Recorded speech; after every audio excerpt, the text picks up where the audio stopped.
Welcome to Leadership Live. Today we've got a guest, Richard Parker. I'm very excited to have this chat with you, Richard. Welcome. Thank you. I appreciate being here. So let me do a little bit of a bio about you so we know who you are and the richness of your experience. And for over 30 years, Richard Parker has transformed business aspirations into reality as an expert in acquiring businesses. His program, How to Buy a Good Business at a Great Price, is transformative as well as practical and has empowered and guided prospective business buyers in 80 countries around the world. Richard's journey is highlighted by his acquisition of 13 companies plus one co-investment ranging from 50,000 to 200 million plus, alongside advisory roles in transactions surpassing $2 billion. So from small to very large. Lovely. His insights have graced top-tier publications, including Forbes and the New York Times, with an extensive portfolio of over 300 published articles showcasing his authority. Noteworthy is his role in the Dalio family office, which I have the book, and many people have the book, which was, what's it called, the Principles? Principles, right. and then there was another one, Changing World Order. Exactly. Yeah, so we love Ray Dalio. Yes. And there you were hired for 4 years to mentor Ray Dalio's son, imparting the art of acquiring businesses.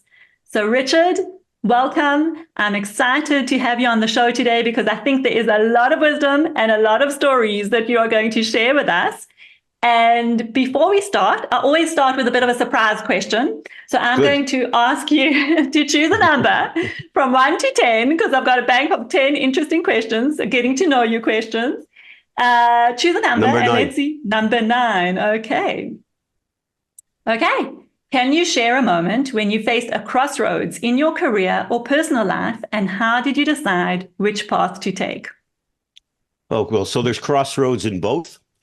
I would, happy to share, just so we get to know each other a little better. Crossroads, we'll talk about personal life. I have 4 children, 1 grandson. I'm married for 23 years, but I was married before. Okay. And I guess crossroads, the one that really comes to mind immediately related to personal life, is when I decided to separate and get a divorce. And so that was, I was at crossroads because I was miserable.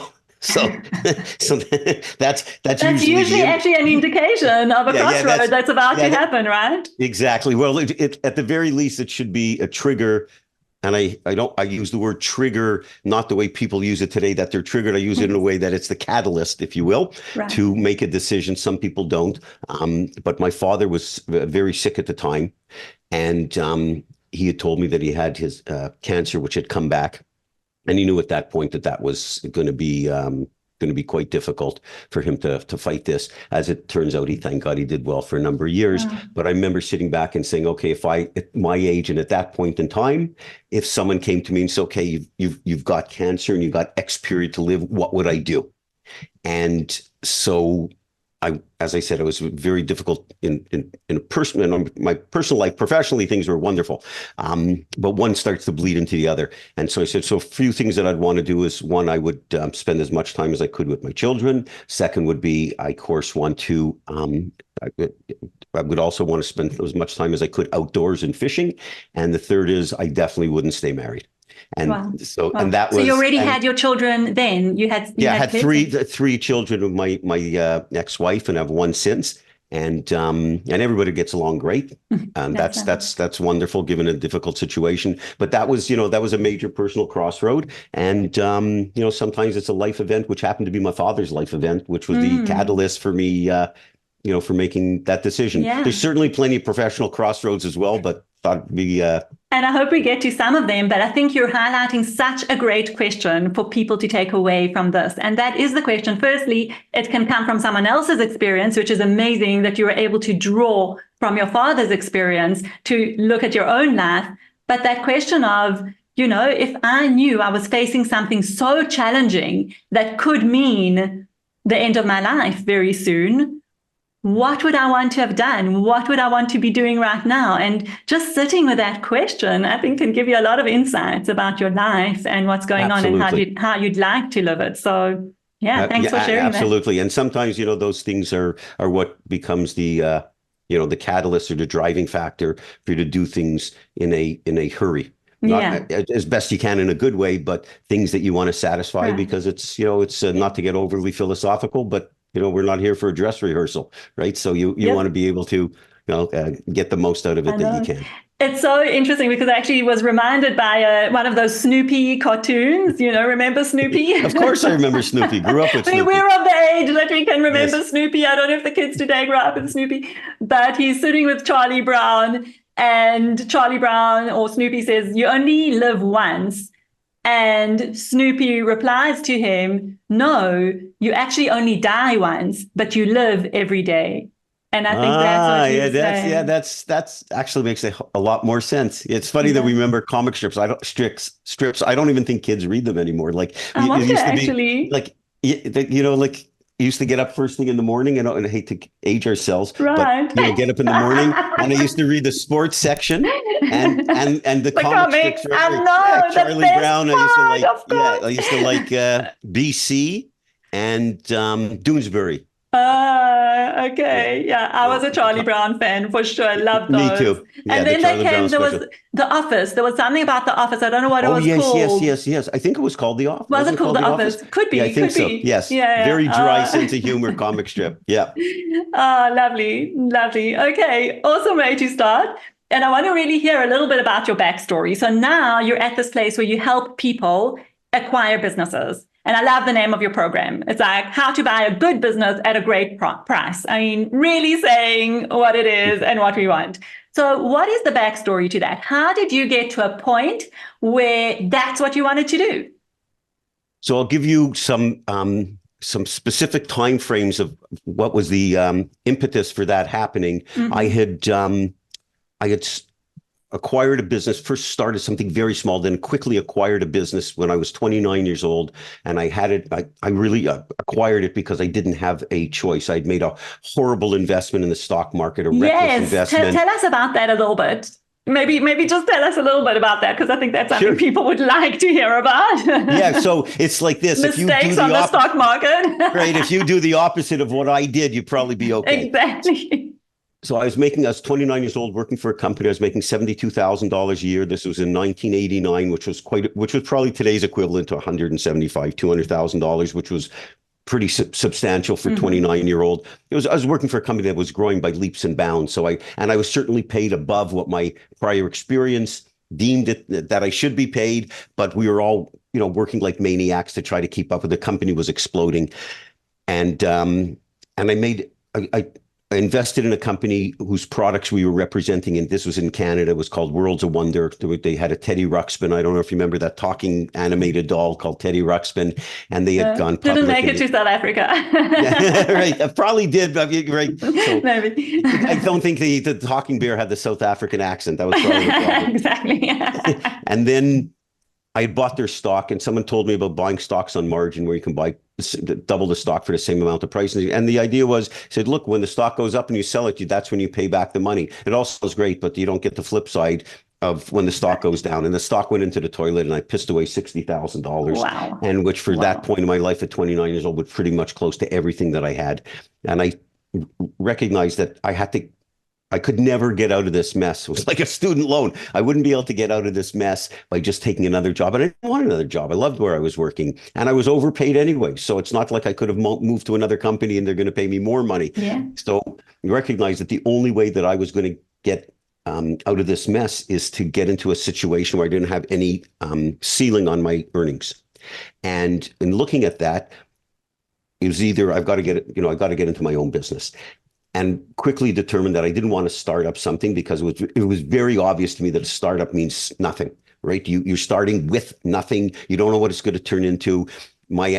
Even though I had a lot to learn. I was early in my career, but it was very obvious to me that a startup, there was no guarantee of anything, and could be an endless money pit.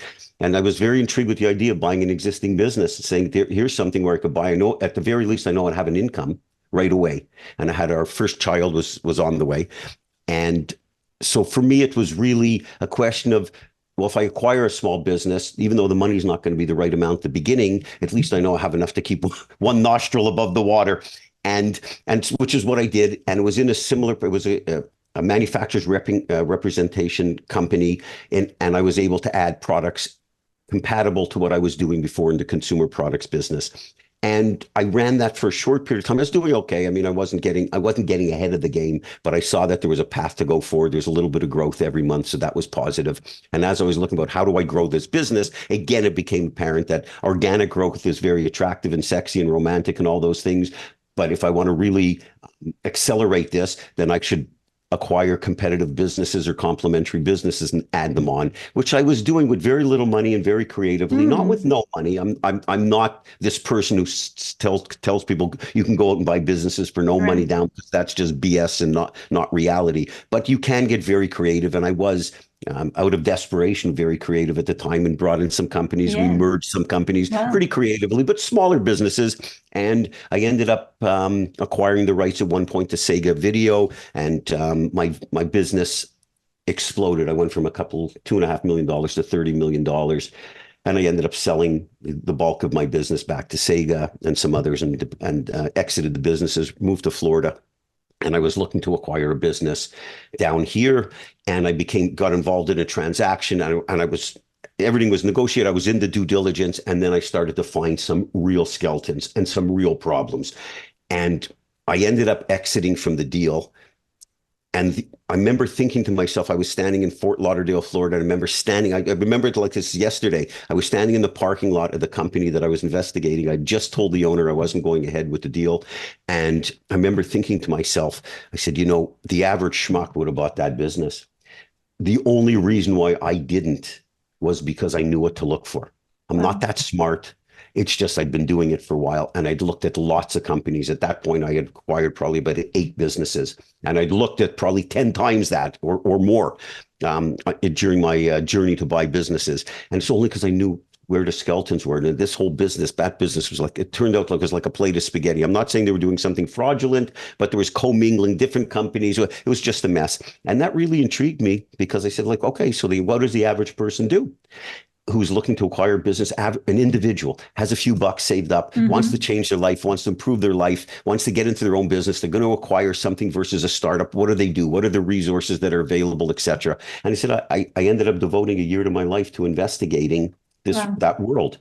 And what what is the process? Like, if you had to teach someone to do it, exactly. What would you? Okay. What is the process? Or as we say in America, what is the process? But I'm from Canada. But I'm from Canada originally, so I understand the process.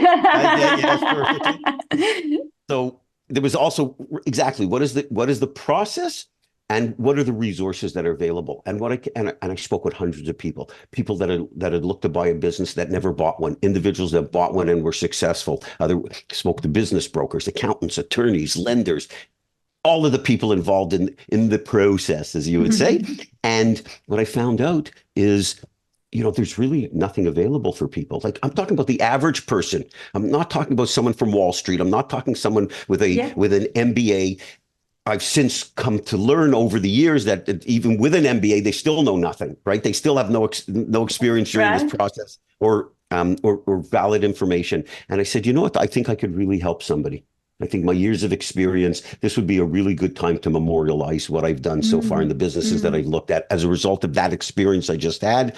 And I sat down to write the course, and I really wanted to do it in a way that I want to table all this information. I want to break down the whole process into bite-sized pieces for people, and I want to explain to them what they need to know, what they need to do, and how to do it. And one of the things that was very important to me, because I knew early on in my career I made a bunch of mistakes, no one was there to mentor me. Said, you know what, I want to be able, if anybody needs help, I'm going to make myself available for them, and I'm not even going to charge them. I just want to be able to help people. And my wife said to me the day before we launched the program online, how many do you think you're going to sell? I didn't even think this is going to be a business. Like, please understand that. This is amazing. Amazing. And I've told this story like 100 times, which is my answer to her then is exactly it is now. I said, if I sell one, and I help one person buy the right business or avoid buying the wrong one, that's good enough for me, right? Or as you'd say in Israel, dayenu, right? Like that would have been enough for me. And so, and it turned into a business. We sold over 100,000 of these, and we've helped people all over. And it's always like helping people has always remained at the top of the pyramid. And so, That's led to a number of other things. I've acquired a number of businesses. You mentioned the intro. I bought 13 of them and one co-investment, and my involvement with the Dalio family office and Ray.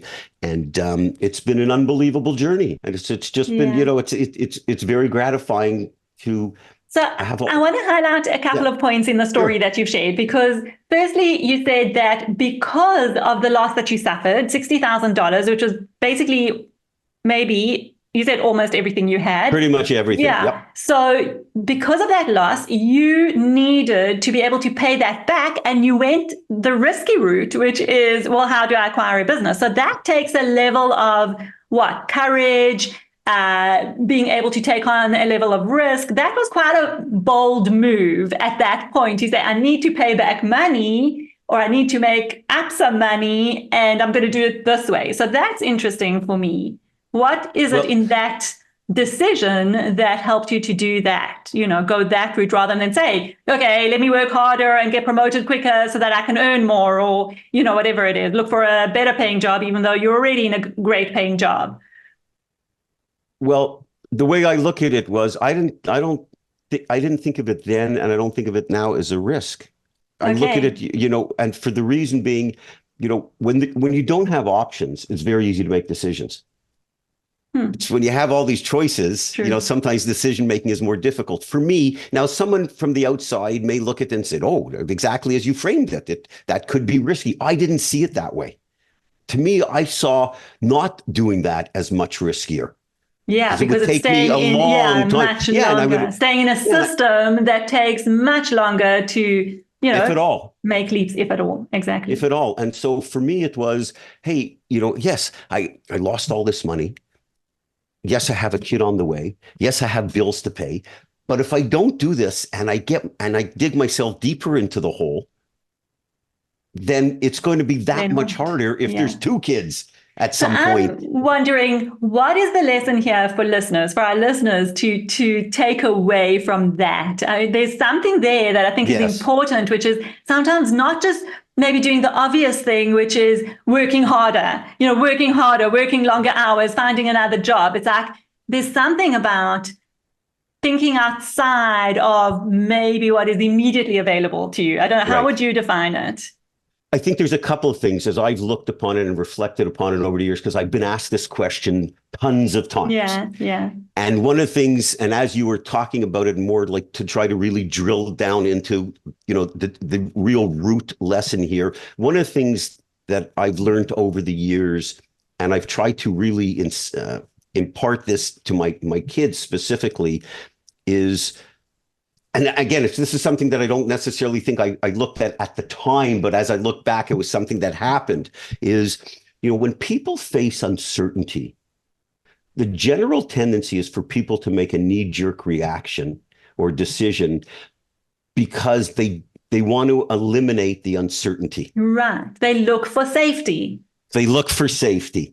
Whereas what I've tried to do over the years, and again, this happened by default, and it took me a long time to almost put it into words. I think I was doing it, and I definitely did it then, is when you're faced with uncertainty, the one thing you need to do, and this has happened for me in many businesses that I've operated, of people that have run businesses that I've explained to them and advised them to do this, is when you're faced with uncertainty, the first thing you need to do is you need to determine how long you have to make a decision.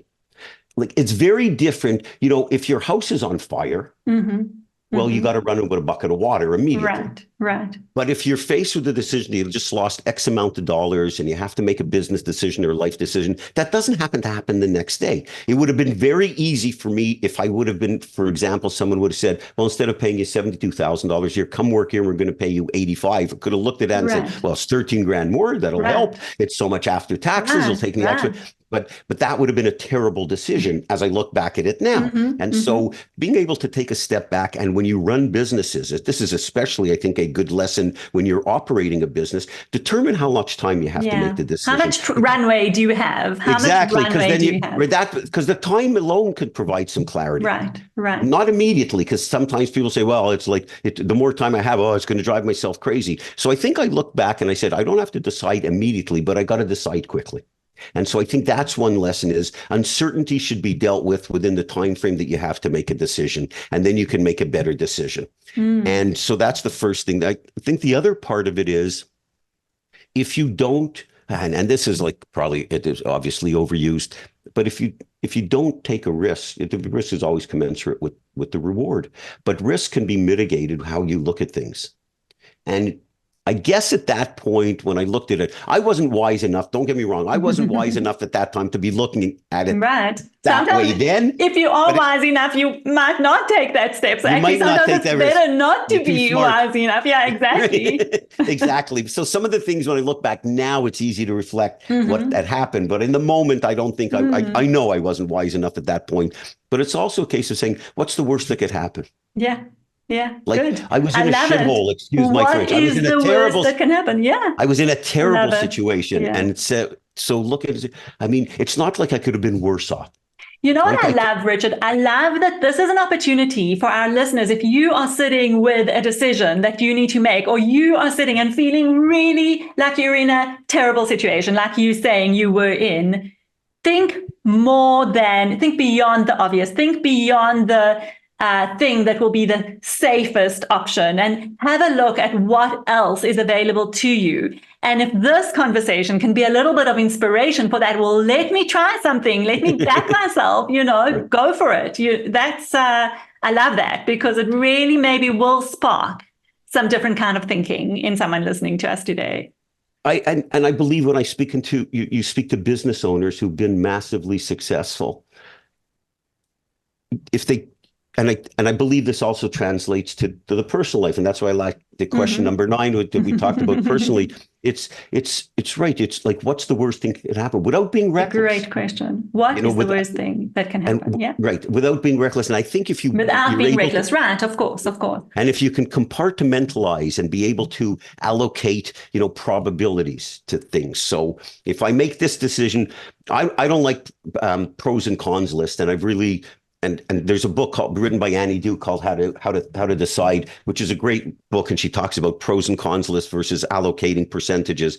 So I won't get into that because people should read that because it's fantastic book. But when you look at the percentage wise, I've looked at it from a standpoint of exactly that. What's the worst that can happen? What are the probabilities that this is going to be a disaster? What are the probabilities that this is going to be out of the park, phenomenally successful? Well, chances are it's probably neither, but it's somewhere in the middle. And so if it's in that 50 to 70% range, well, that's good enough for me. 20% maybe not so good, but in certain times, maybe the 20% makes sense because it's worth taking a risk depending upon where you are in your life. So I think people need to process better as far as decisions and stepping back and looking at things. Most people don't do a very good job at that because they want that uncertainty resolved. Right, because it's uncomfortable. Okay, I want to fast forward to the bit where you told us about that business that you almost bought and you were in the parking lot thinking, I loved the way you described it, I was almost there with you. You're in the parking lot thinking the average person would have bought this business.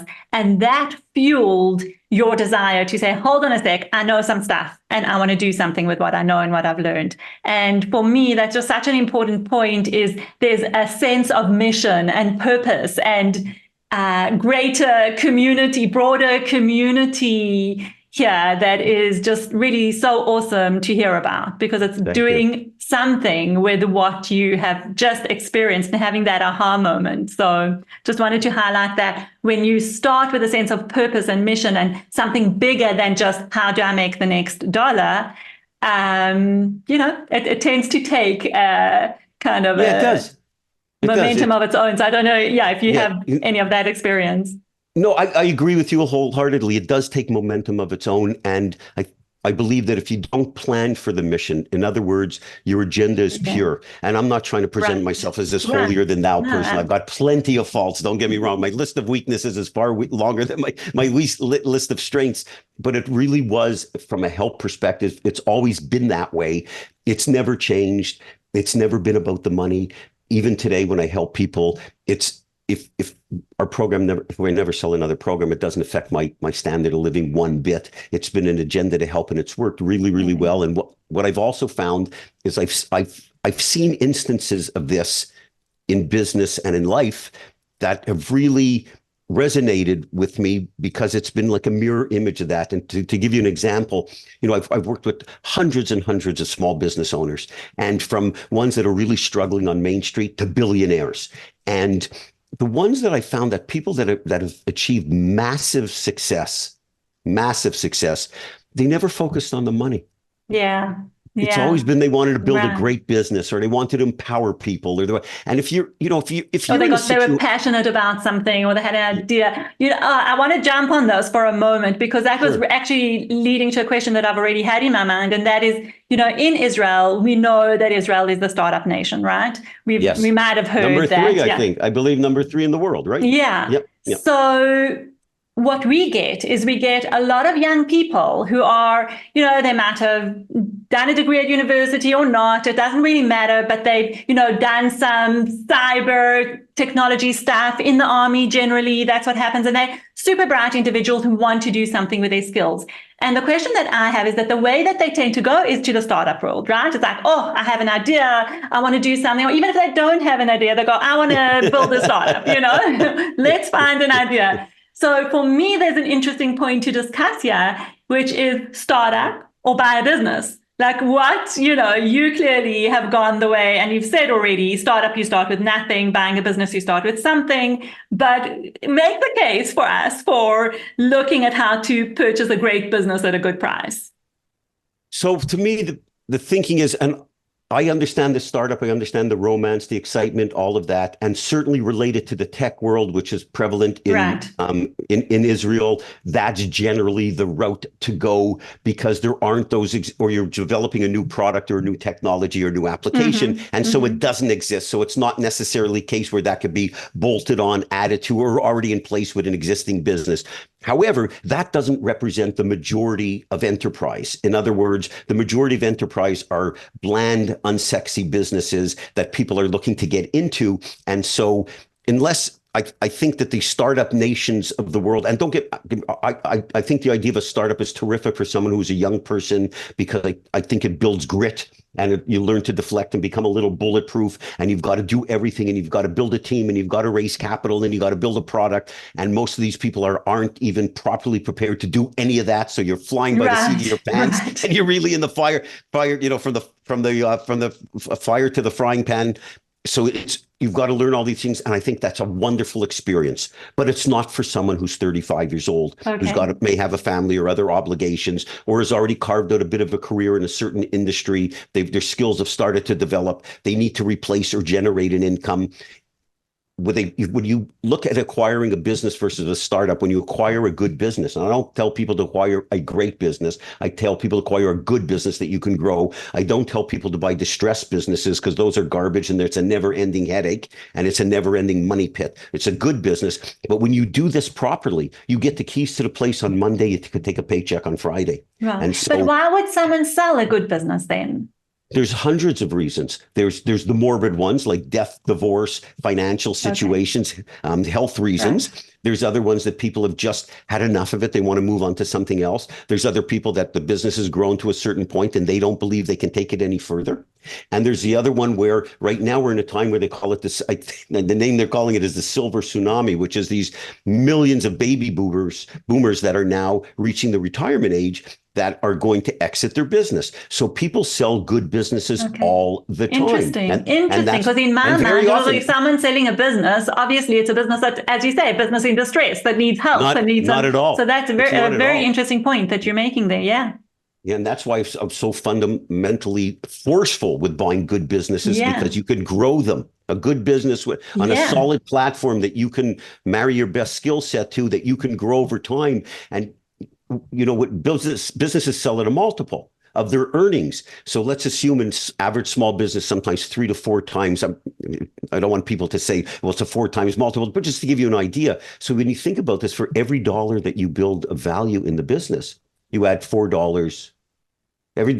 You increase the value by 4 times. Yeah. And so if you're the right person for that particular business and you can build it, it's a phenomenal way for your own retirement. You sell them very profitably. So I understand the startup. I make the argument all day long. And it's not, all day long, it's a certain stage in your life when you're looking for something to replace or generate an income. No one can make the argument of a startup versus an existing business based upon someone's situation and position at that point in their life. And I will also add to that I think the mentality, and it's something that we're looking to change in the Israeli ecosystem, but the mentality of a startup is start it up, put all your effort in, work like mad, bring it to a great point where you get that great exit. And I think that's what you're working towards, that great exit, which doesn't always happen, let's face it. Most of the time it doesn't. Yeah, exactly. But with what you're saying, buying a good business, you're actually building something. You're actually building something with a long-term view, not with a few years until I can sell it and make myself rich, So there's something more, I think that's I agree with your assessment wholeheartedly. And one of the ways I'd position this is if you take a look at startups that have been successful, not necessarily exited, but let's call it success. They're profitable or whatever. If you look at it, more often than not, how do they grow? They buy other companies and existing businesses. That's interesting. So they know that that's the recipe and that's the formula, right? At the beginning, you just got your ingredients. You don't have a recipe, but they know to grow. They're making the sustainability, the scaling happens through acquiring other businesses. I love that. Acquiring other businesses, the ones that exit. Why do they exit? They're exiting to a company that's acquiring them. They know it's an existing business, so it validates the model. The model, so, you've just put it together for us, which is really, really great. Thank you. Yeah, I think in countries such as Israel or smaller countries, I think this idea of the startups, I think it's absolutely phenomenal, because what that does is, while the instances of people starting, building, and exiting for a big whack of cash does not happen in most cases, I think that invades society in a really good way and provides. Israelis by nature are very entrepreneurial. However, the idea where people, when you have a country or society that's really a startup nation or has a lot of startups, I think it filters down to next generations and really imparts this entrepreneurial spirit with people across the nation. And so younger people look at it, and whereas they may in other countries may not look at business as a way to go forward, maybe a basic job, whatever, they look at it. And I think Israelis from a very early age have this entrepreneurial umbrella over their heads, which is wonderful, because to build a country, you need to have that spirit, right, of business and improving. So personally, I think it's phenomenal. And I think next to, I think the US, China, and then Israel, Israel's number 3 with the most public companies in America. So, it's phenomenal. It's really phenomenal. So I don't want anyone to get the impression I'm downgrading startups, because that to me is like adding jet fuel to an economy. And there's place for both. It's just, I think the question is, what do you want for your life? Where are you going with it? What is your long-term view? What is your short-term view? And making a decision that is right for you. Richard, I want to ask you, I know you shared with me some leadership lessons that you've taken from your journey, and there were some good ones. So I want to really touch on some of those. So tell us, what is one or two of your kind of key leadership lessons? Well, I think for me personally, I struggled. I was a very young business owner, so at 29 years old, and I know without question that for many years that my ego and insecurity got in the way, and that was problematic. I didn't think it was problematic at the time, because of course not, because when you have a big ego, you don't think it's a problem. You think everybody else is the problem, right? Not yourself. And as a coach, I have to say, sometimes I'm that mirror that has to point out the big ego that's sitting in the room. Yes, and I get that. And so that was an evolution for me. And when I recognized that I recognize that, I want to be the dumbest person in the room. I no longer want to be the smartest person in the room. And the transformation for that happened. Like I always say, if I'm the smartest person in the room, I'm in the wrong room. Right. So I love that. I think it's so important. If you are looking to be the smartest person in the room, that's linked to the whole thing around growth versus fixed mindset, then you're in a fixed mindset. And how much are you actually going to grow? You're not leaving yourself room to grow. You're not going to grow. And I guess there's plenty of examples or buzzwords or statements about that. When you're talking, you're not learning. When you're listening, all these things. So when I finally started to hire people that were bigger, better, and faster than me, my business exploded. Right. Not to be scared of that, to actually embrace that and welcome it and look for it. Yes. At the beginning, I always wanted people that were less skilled than I was. I won't say less smart because I'm not that smart, but less skilled at certain disciplines, whether it be sales, marketing, in certain areas, because I didn't want to be challenged.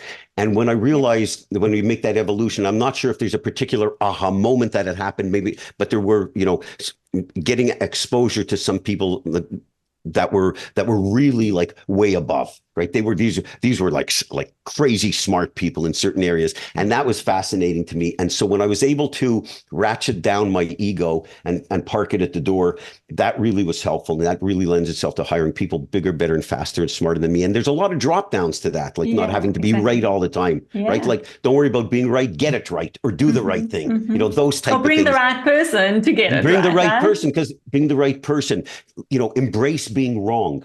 Love the learning, love the process Richard, of learning. But what helped you move your ego aside? Because I think that is a really big one. And when you said, when I realized that I was happy to be challenged, I even think there's a range of that, because I work with a lot of leaders, CEOs who go, I'm happy to be challenged. Anybody can tell me anything. But when you speak to their team, you see that the picture is a little bit different. So, there's a level of self-awareness there. You think that you allow people to challenge you and ask you anything, but actually, does that really happen? What helped you to really see that, notice that, see that, and understand that? So it's a great question, because I get your point exactly. We may think we're a certain way, but we're really not that way.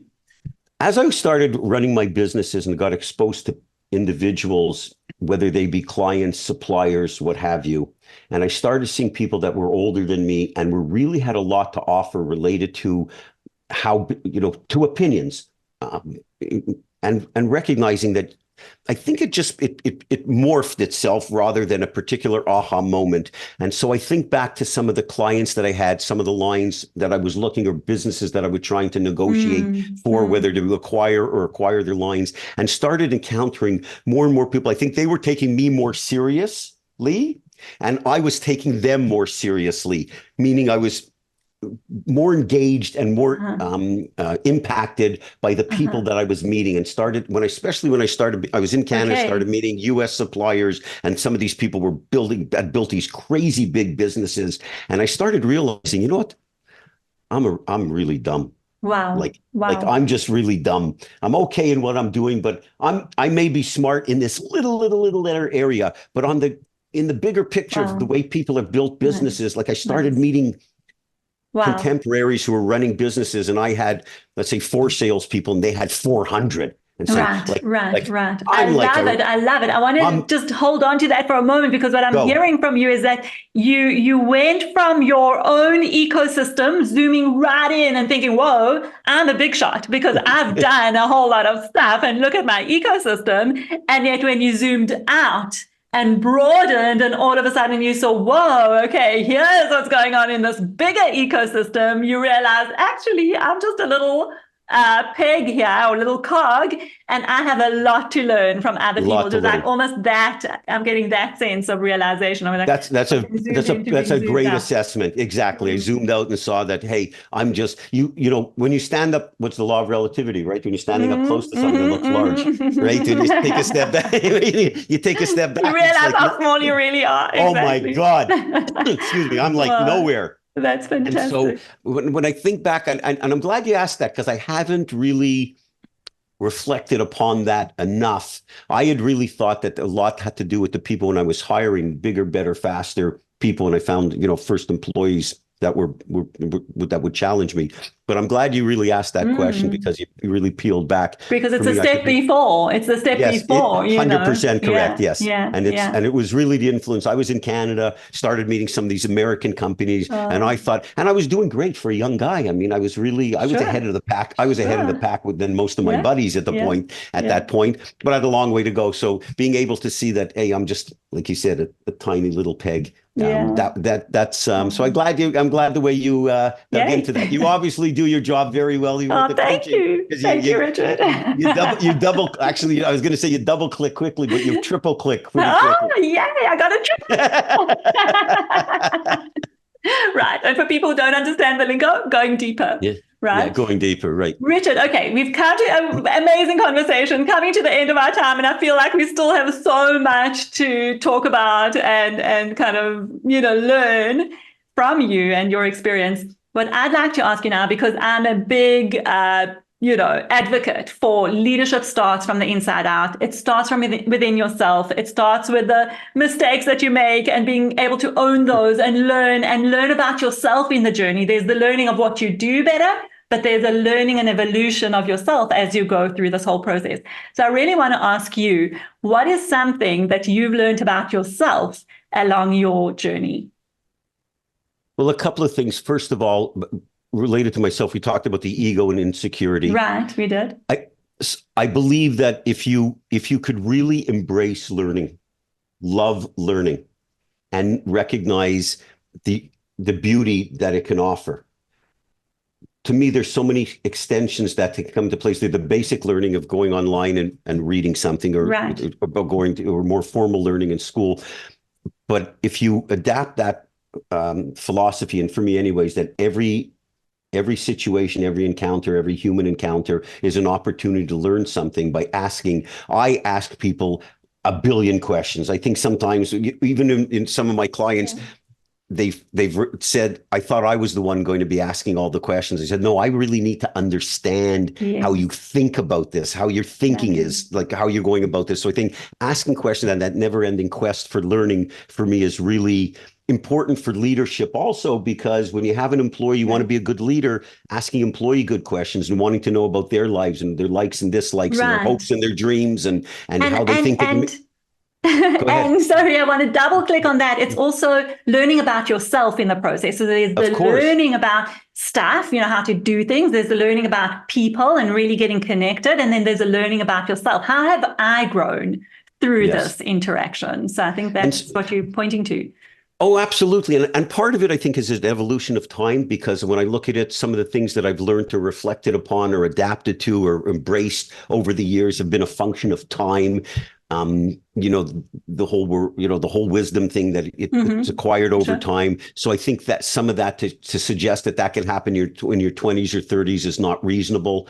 It just happens over time. But open-mindedness, being able to embrace being wrong, because it really does, it doesn't matter.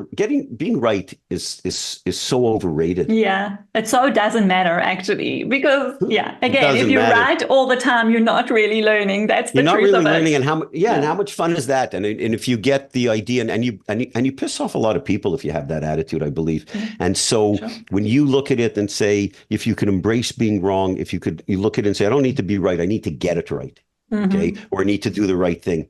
And my late partner, we used to talk about this all the time in business, is how important it was to just get it right and not worry about being right. And these type of things that, good enough is never good enough. Good enough is never good enough. These type of ideas, because then if you really focus on, you want to get it right. So at that point, if you're only focused on that, it doesn't matter where the ego is. You park that. You want to speak. Doesn't matter where it came from. Where it came from. It doesn't have to be attributable. So I want to get practical and really ask you, what is a small habit that you have developed or just have always had, doesn't matter, a small habit that you have that's made a big difference to your life and how you do business and whatever it is, like a small habit that's made a big difference? I'm neurotically organized. Tell us practically. Okay, how? What? Neurotic. Some of your listeners or viewers will be a little taken back. I still use a day timer. I still keep it. I still keep it in front of me. Yeah, because it's always in front of me and I could look at it. My follow-up, I'm tenacious with my follow-up. I've learned to let go a little bit as far as making my employees nuts. I don't micromanage, so I let people do their job. And if they can't do their job, we replace them. But I try to impart upon I know for myself, I'm neurotically organized. I try to impart it upon everybody. My stakeholders, because that to me bleeds into everything that we do, meaning you've got to be neurotically organized, because if you tell a customer you're going to do something, you better do it. And if similarly, if someone within our company, if we give them a task, it's, you tell me, when is this going to be ready? And I expect it to be ready at that point in time. And if it's not, I want you to come to me beforehand. And so that I think really lends itself to accountability. amongst the team, to myself. And so that's something that's really made a massive difference, because it forces people to get things done and be accountable, productive, and responsible. Right, right. And I would extend that then to people who are maybe not naturally neurotically organized. Think about what is something that can help you really get organized to that level of being able to hold yourself and others accountable to getting things done, to making sure that what you say you're going to do, you will do, and things like that. So, I agree wholeheartedly. I was a complete slob as a kid and early on. And when I started working, and then it was a factor of saying, everything's getting out of control. I've got to really nail this down, because if not, things fall through the cracks. So it's not like this is a skill set that it's easily learned. And the beauty about it is the more it goes on, the more you're focused on it, and then it happens by default. So it's not something you don't force yourself to do, because you see the rewards quickly. Yeah, and that's how you put in place a good habit, because you keep doing it because it really helps you. So for me, it's fine-tuning, finding that thing that is going to really work for you. So about getting more organized. I love that. And then last question for today, and that is that I have this rolling question from one podcast to the next.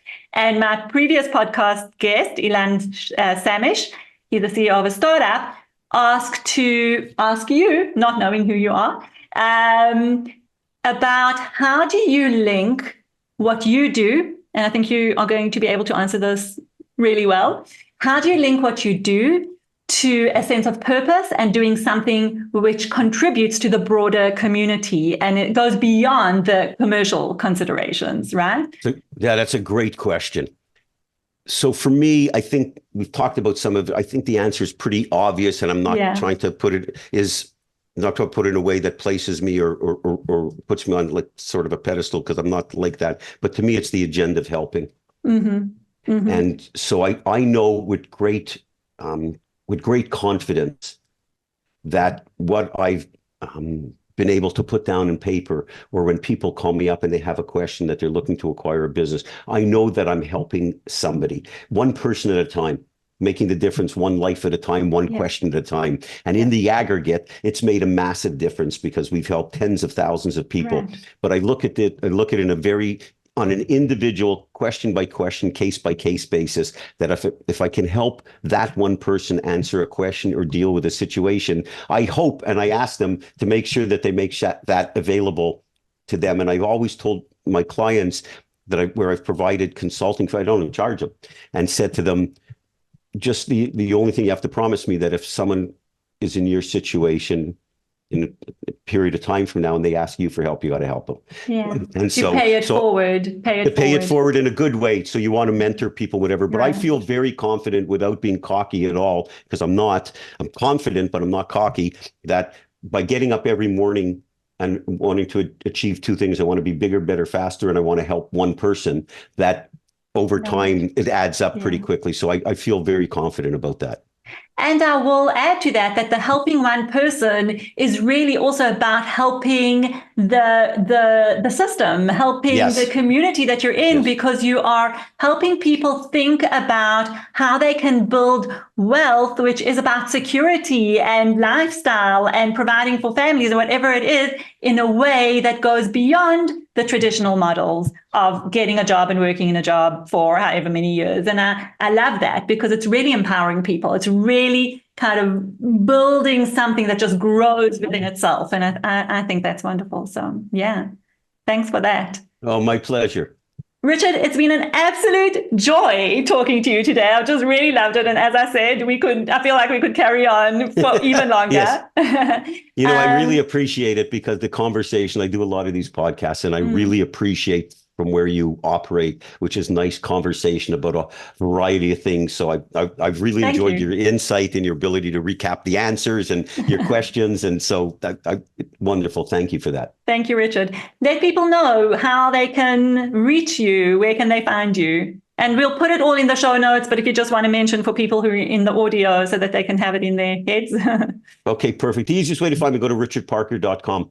We have lots of information, free articles, whatever. But if anybody wants to get in touch with me, just use the contact page and tell them it's for me. And I promise them I'll get back to them. But yes, that's very easy. It's richardparker.com. Awesome. Thank you, Richard. And it's just been, as I said, absolute joy. And I know that our listeners and viewers are going to get a lot of inspiration and also great tips and advice.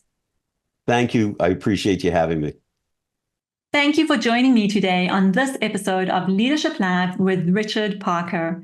And if you found it valuable, please do pass on the message, share it with people that you know that might also benefit, so that we can continue to grow our community and grow ourselves. Until next time, remember, the journey to extraordinary leadership starts from within. Stay inspired, my friend.